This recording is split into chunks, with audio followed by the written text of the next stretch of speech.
Hello, everyone, and welcome to something new here at the Skating Penguin Network. Completely new venture that was not the brainchild of myself. It was not the brainchild of Robbie Noggle, but it was the brainchild of our newest recruit, Snail, who came to us when we recruited him, and he said, well, if you don't give me hosting duties, I will make your lives a living hell, and if you don't take my ideas, I will leave bad reviews all over these podcasting platforms. So this segment, this part of the show, really what the whole thing is going to be called, is called A Mile in Kyle's Shoes, obviously talking about new general manager and president of hockey operations, Kyle Dubas.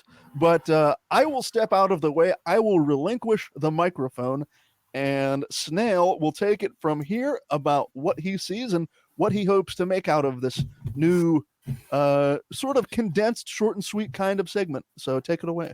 Thank you, Garrett. It's pretty simple. This is just a little bit of a hypothetical segment discussing hypothetical scenarios and putting ourselves in the shoes of General Manager Kyle Dubas, and just kind of roundtabling questions, comments, and concerns regarding the Pittsburgh Penguins. So again, it's pretty simple, and let's just dive right in, shall we? Let's go with Robbie here. Robbie, you are walking a mile in Kyle's shoes. There are quite a few of serviceable UFAs left on the market right now, and there's at least one notable former Penguin still a UFA out there. Looking up and down your roster, are you satisfied with the lineup the way it is, or are you maybe dipping into free agency again before the start of training camp? Any PTOs, any veterans, and if any, who are you going with, and what's the offer? So looking at the roster as currently constructed, I think if nothing else becomes available, I would have to be pretty happy with the work that I did if I was Kyle Dubas. Now, I think that Kyle Dubas is the kind of person that is always looking to improve. I know that's kind of cliche among general managers or hockey ops people to say things like, oh, well, we're always looking for ways to improve, so on and so forth. But I think Kyle is a guy that is out there looking at what options are available. And at this point, it's almost September 1st. I mean, camp starts in about 2 weeks. So most of any big names are not going to come from what's left in the free agent pool. Now, trades obviously can always come into play, but I think we all agree that the Penguins' big trade is done and over with for this summer with the addition of Erik Karlsson. So I think for the most part, looking at this roster, if I'm Kyle Dubas, I think most of my work is done. But looking at the pool of players, and this is a name that's been thrown around before, is Tomas Tatar. That has been mentioned. He has confirmed that he has spoken with the Penguins, but as of right now, he is still a free agent, and the Penguins, whether or not they're still negotiating, we don't know at this point. So I think that's obviously the big name that sticks out. He would provide a presence up and down the lineup when asked, but from a bottom six perspective, he would add more of a scoring touch, and I think he would fill in great as a 3C. That way Eller doesn't have to fill that role. Maybe Eller can drop down to the fourth line and provide more depth down there. And I think that a guy like Tatar, if you can get the money to work, that's a guy that I would have to take serious consideration. And now, whether or not you first give him a PTO and bring him into camp, that determines on what his kind of outlook on the whole thing is as well, because I think he's the type of guy that is looking for a guarantee of a contract for next season rather than coming to camp and have to prove himself, because I think he's still at the point of his career where he's not really having to prove himself, especially I think if you add him to the Penguins roster right now, he is easily a top player. So Tatar is obviously a name that we've talked about and sticks out to me. But for the most part, putting aside the cliche of we're always trying to get better, I have to say that I believe that right now my roster I'm happy with it. If the opportunity comes along to improve it, we look into that. But for the most part, if this is the roster I'm taking into camp and opening night, I would have to be pretty happy with what I've done this summer. If I was Kyle Dubas, looking at what's left, you're not going to sign a player like Patrick Kane. You don't have the cap space. He's rehabbing injury anyway and won't be ready until maybe around American Thanksgiving, big premier name like Patrick Kane is off the table. As Robbie mentioned, the Penguins got their big fish out of the way earlier this summer with Erik Karlsson. Thomas Tatar would be the only other name that I would really care about adding. As we've previously talked about on prior podcasts and even here, that Thomas Tatar has had confirmed discussions with the Penguins, with Kyle Dubas. Now, whether or not anything leads to that remains to be seen.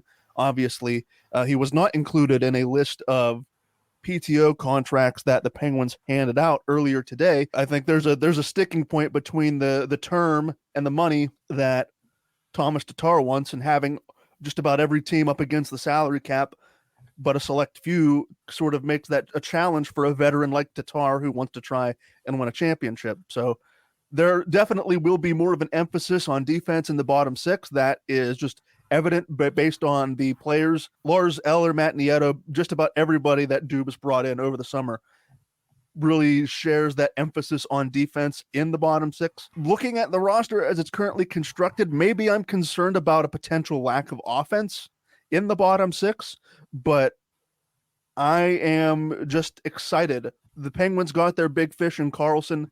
That's obviously going to boost offensive numbers, even as Karlsson is a defenseman on the back end.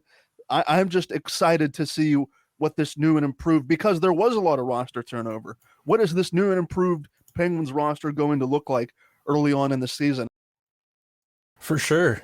There's two players that actually kind of intrigue me. If I'm Kyle Dubas, I'm wondering about two former Oilers, and both of them provide something a little bit different. And I'd be curious to know what maybe you guys think about this. But if I were Kyle Dubas, I'd be looking at maybe a Zach Kassian and a Jesse Puljujarvi. Both of them providing very different things. Jesse Puljujarvi, I believe, is rehabbing an injury. I don't know if he'll be ready for the season. But I mean, this was a high draft pick. I think he was taken like 4th overall, and he just never really found his game in Edmonton. I think he got a lot of fair looks with Draisaitl and McDavid, and just, I think he kind of found himself working his way down the lineup, and there was considerable backlash kind of towards him the longer his tenure was there in Edmonton. Kind of a reclamation project, but he's a UFA right now. He's rehabbing. I'm thinking, could Mike Sullivan maybe rewire him a bit and maybe breathe some new life into Jesse Puljujarvi? And then Zach Kassian. Zach Kassian is a rugged winger. He's a right winger. He's 32 years old. Last season, he played 51 games, had 2 goals and no assists. He was playing in Arizona. If that can kind of speak for itself there. But in Edmonton, he actually was McDavid's winger for a season or two. He's definitely not like a prototypical offensive guy. He's kind of he bangs bodies and makes space out there, but he does have a little bit of an offensive touch. And I think for that bottom six, kind of like what Garrett was saying, like maybe if you threw him, I'm thinking throw him on the 4th line on a right wing, or give him a chance in preseason and see maybe if he could earn a spot, and maybe add a little bit of that. He's pretty fast. He's speedy for his age. And yeah, I don't know. I would probably pick him over. I would probably want him over a Jeff Carter. But I'm curious, do you guys have any input on either of those two players, or should we move on? I would absolutely take a Zach Kassian over a Jeff Carter.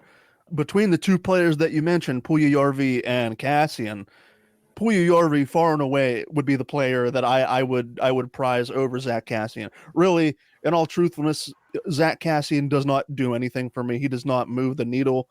He's a big, rugged, like you mentioned, bottom six forward. Yeah, he was on Connor McDavid's wing, and I think he was a byproduct. Those numbers are a byproduct of being on Connor McDavid's wing. 32 years old. He is a right wing. He is a big body. But I look at Jesse Puljujarvi at 6'4", 201, 25 years old, a right winger who, like you mentioned, really didn't, for whatever reason, it didn't mesh with Draisaitl and McDavid up in Edmonton. He, like you mentioned, he is rehabbing that injury, so I'm not exactly sure what the timetable is for his recovery, but absolutely, I would love to take a flyer on Puljujarvi because I think he can be a really solid contributor and driver in play. He has put up points at the NHL level, maybe not points that are conducive to a 4th overall pick, but he has shown he has some sort of a penchant for offense. So between the two players, I'd take a flyer definitely on Jesse Puljujarvi.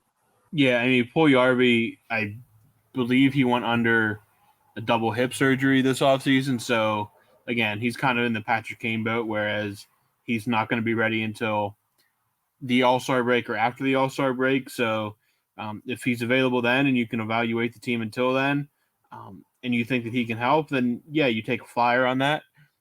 But until then, it's kind of a wait and see with him because even if you go and try to sign him now, I mean, he's not going to be ready for another 4 or 5 months. So I like what the Penguins have right now. And I think that, I mean, yeah, obviously the Jeff Carter problem is still present.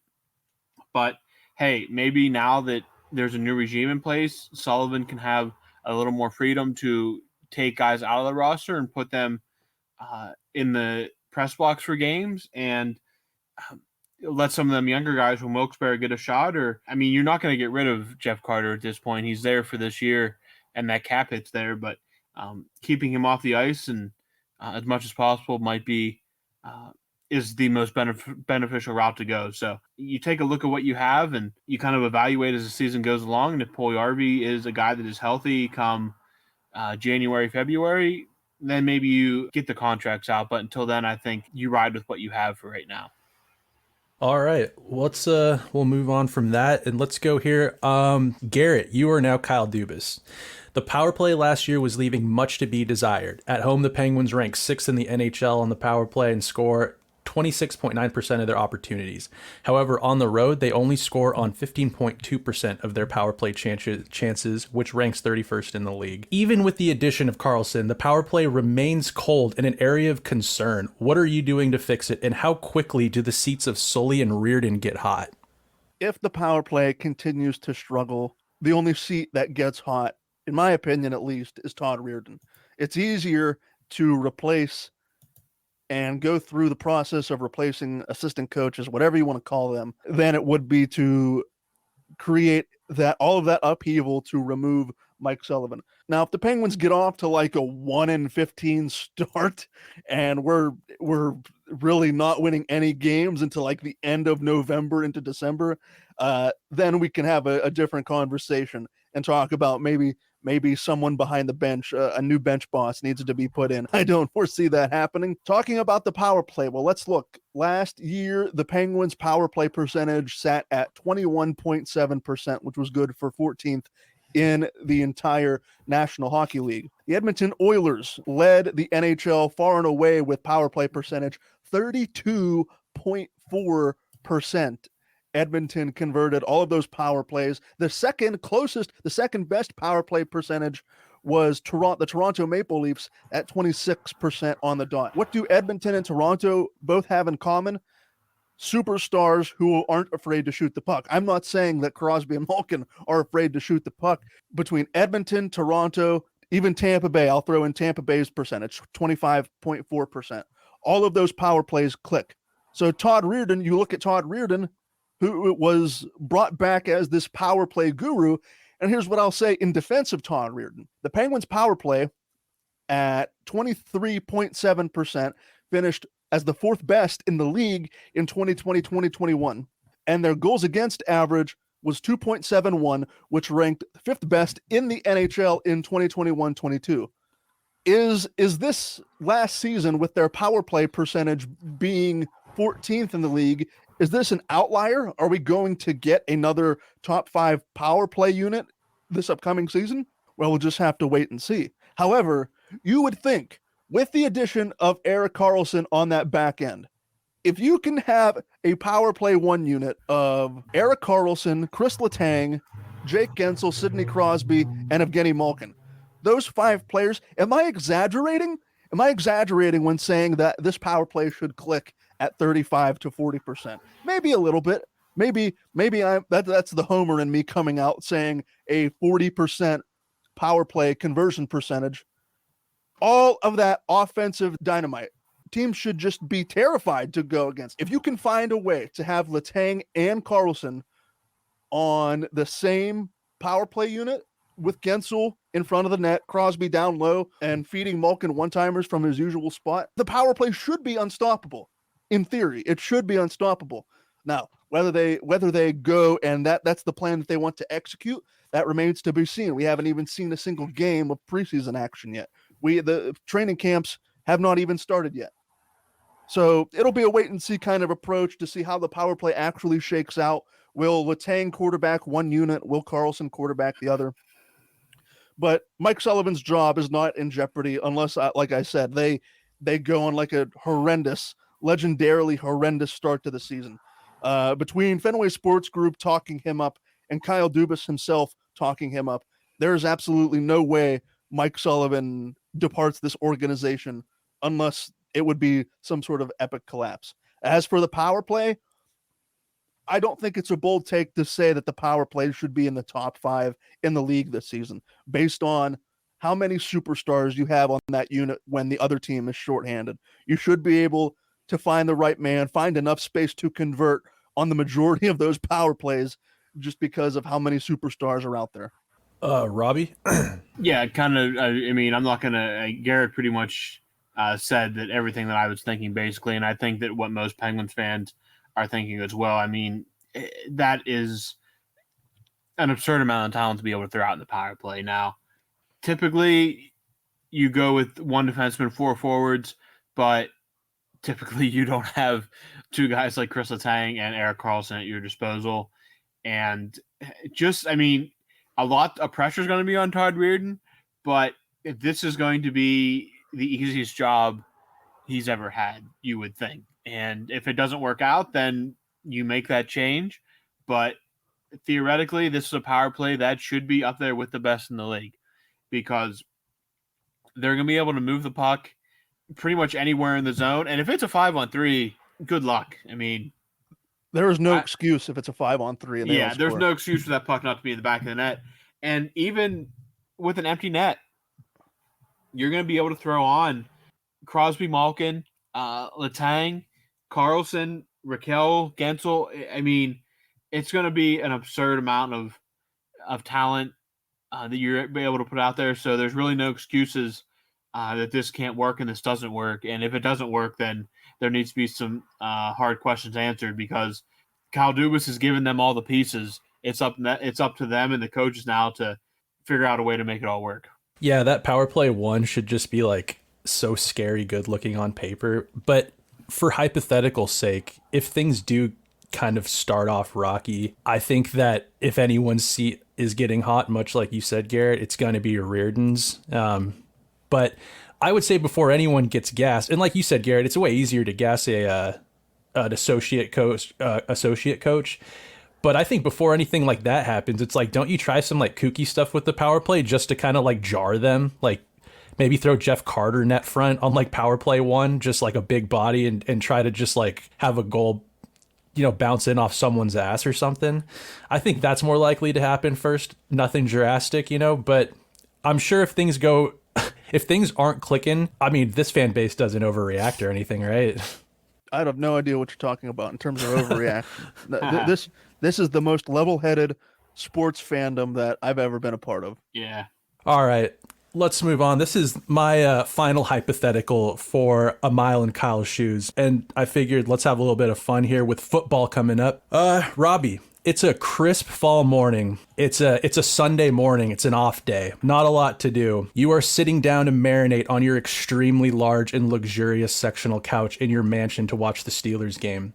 But you're so very hungry. You need something fire to grub on. Now, being the exciting new exec in town, and without even a single game being played, you practically hold the keys to this city with bringing in Erik Karlsson. You have no shortage of options. Where are you going for your football feast, and what is your precise order? I guess it depends on where you live too. You got to factor that in because not everything's available all throughout the city. But oh man, so assuming I'm doing take-in or I'm doing take-out and picking up or whatever, boy, I mean, I don't want to go with something cliche like Permanis or something like that. Where would I mean, from a personal perspective, I'm a fan of cooking myself. So, but I'll give you some ideas here. There's a place downtown. Now, again, it might be a trip to get there. It's called The Yard, and they do like gourmet grilled cheese sandwiches. And they used to be in the arena. I don't believe they are anymore, but they are bomb.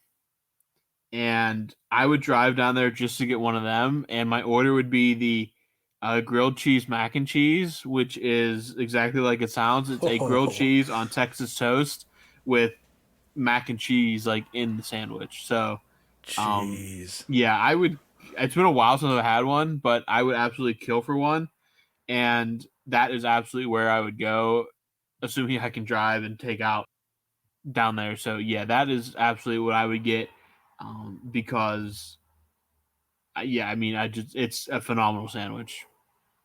Well, if I'm taking the microphone now to figure out my eatery, there are so many places in this city that you can and go and get some awesome food and watch a Steeler game.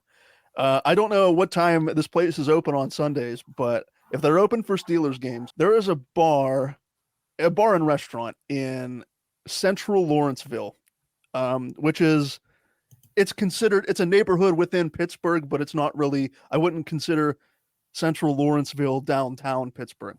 There's a bar there that I recently went to with my brother-in-law. The bar is called Stinky's, Stinky. This bar has some of the best food I have ever had in my entire life, to the point where my brother-in-law and I make running jokes at each other saying we have to go back to this place. I don't care what we go out to central Lawrenceville for, because it's out of our way. If you're going into the city, you're probably going to go to the North Shore or, somewhere close to the stadiums, because the stadiums are all basically right next to each other or within a closer distance to one another.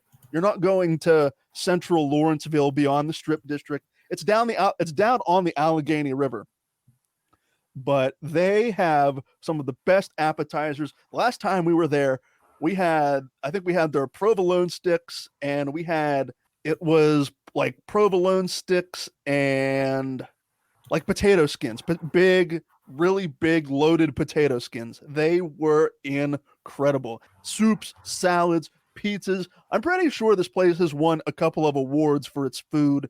I would not be surprised in the slightest, because their food is that good. So, again, Stinky's in central Lawrenceville. Absolutely, absolutely, absolutely fantastic. Even if I'm not Kyle Dubas, maybe I am. That's where I'm going to catch a Steelers game and get some amazing food. Well, Kyle Dubas, I know you're listening. Why wouldn't you? These guys have been the voice of Pittsburgh hockey for years, so I hope you took notes. Yeah, I do hope Kyle Dubas listens to three jabronis with a microphone.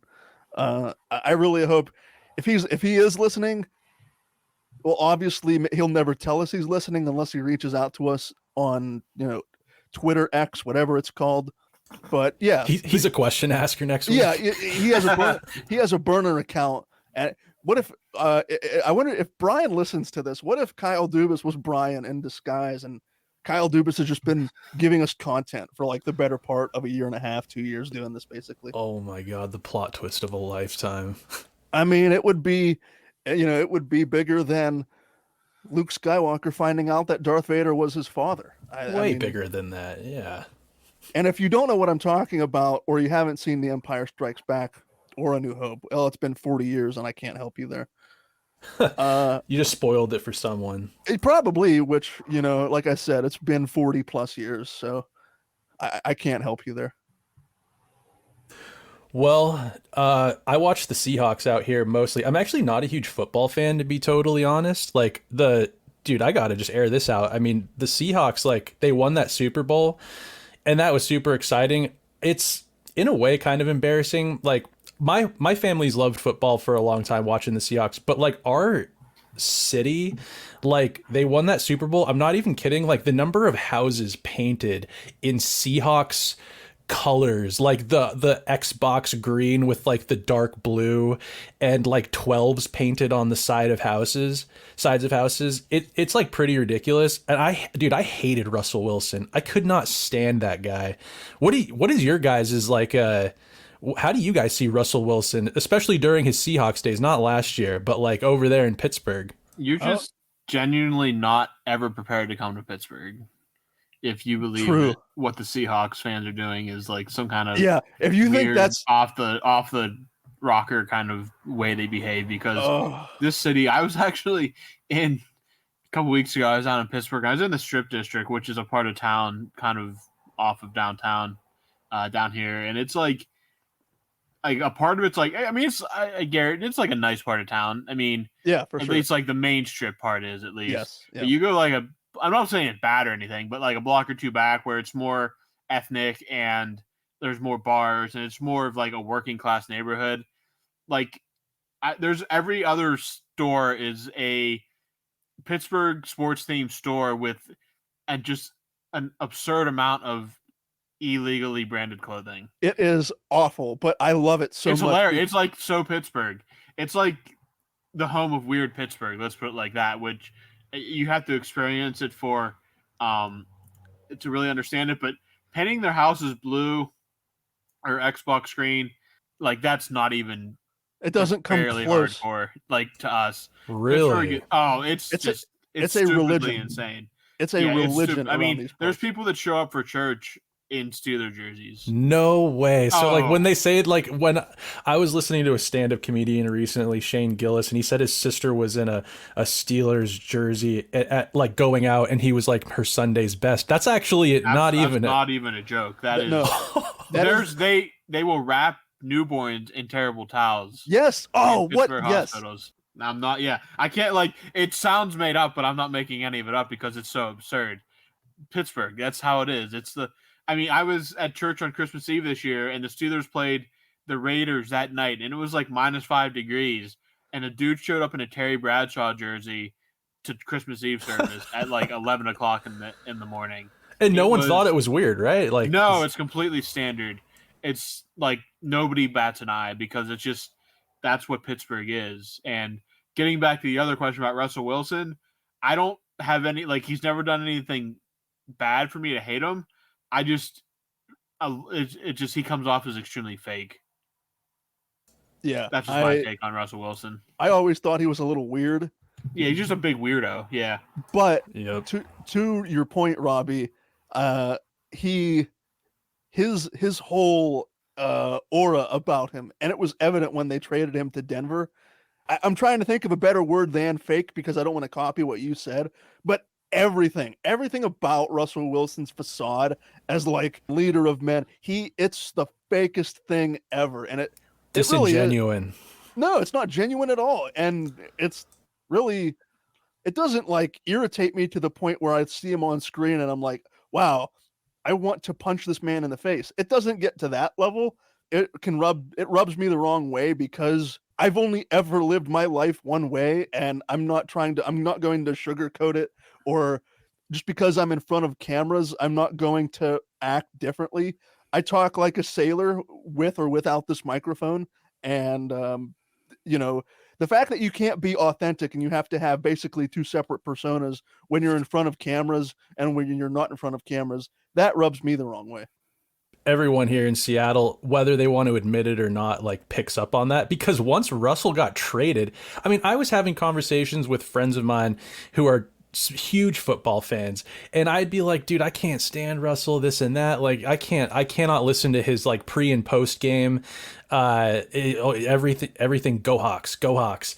And they were just like, dude, Russell, like, how do you hate Russell? Like, he's so, and then the second he got traded, everybody is like, oh God, I can't stand that dude. And it's not because he got traded. It's not like he like left, like he got traded, and everyone's just like, he's like, yeah, fraudulent, fake, there's a facade, disingenuous. So it's like, and I'm just like, okay, see, you guys all kind of saw it too. It's just like, I don't know, were unwilling to admit. But I don't know, I gotta admit, now that we got Geno Smith, it's a little bit of a different look now. The Seahawks kind of have a little bit of a He adds maybe a little bit more of like a gritty vibe to the team, which I can get behind. But I would have to say that my football fandom, I'm going to watch way more football this year than probably any time before. And my fandom is up for grabs. I'll be tuning into some Steelers games and some Hawks games. And you know, we'll see what at the end of the season, who I come out cheering for in the postseason. I'm telling you, you have not been to Pittsburgh, but you have to come to Pittsburgh mid to late October, November, when both the Penguins and the Steelers are playing, because you will get firsthand experience to what this town is really like on a Steelers game day. And when the Penguins are playing at home, well, first the traffic would just be a nightmare. I'm putting it lightly there, but yes, you just need to come to Pittsburgh. You need to get your butt on a plane and just drop everything you're doing and come to Pittsburgh. I'll make it happen. I'm going to make it happen at some point for sure. And I would love to come out east in the fall once that maybe the humidity's gone a little bit. Do you guys have a pretty impressive fall? You guys get good leaves changing all the foliage and whatnot? Yeah. I couldn't tell you. I'm not experienced in fall foliage, so I don't know if we're in a good place or a bad place. I just know the leaves fall and change color. It's probably good. I mean, do you guys, is it like a wooded area where you guys are at? Is it like, do you guys dense with trees? Where I am, yeah, where I live, I live along the Monongahela River basically, but it's a very small town, and yeah, for the most part, it's more back roads and that sort of thing. That's what I'm talking about right there. That's what makes fall, is those a nice little river bank with some nice trees along it. Yeah, I'm going to have to do it. Who's your guys' quarterback this year?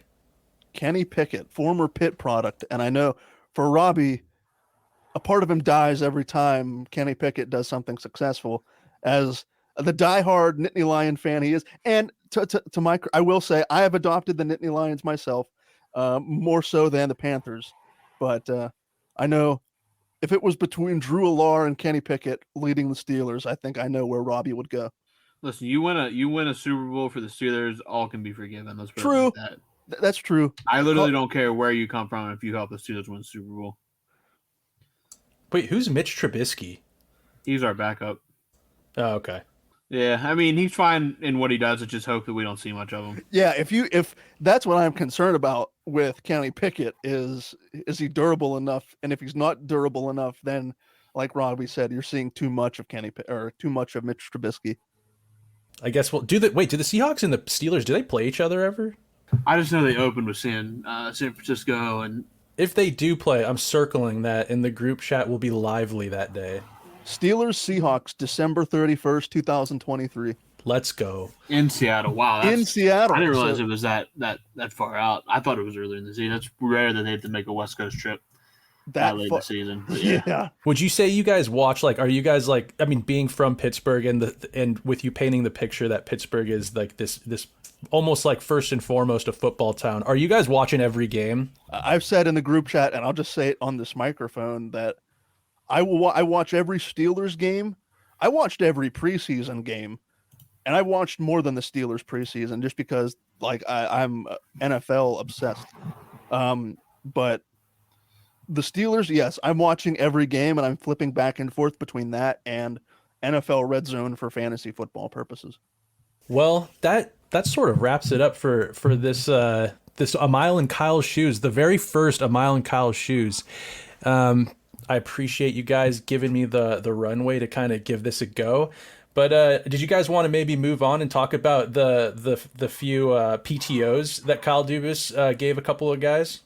Yeah, we'll talk about it. You did mention former Penguin Carl Hagelin retiring today, announcing his retirement due to some ongoing issues he's had trying to rehab an eye injury. So happy trails to Carl Hagelin.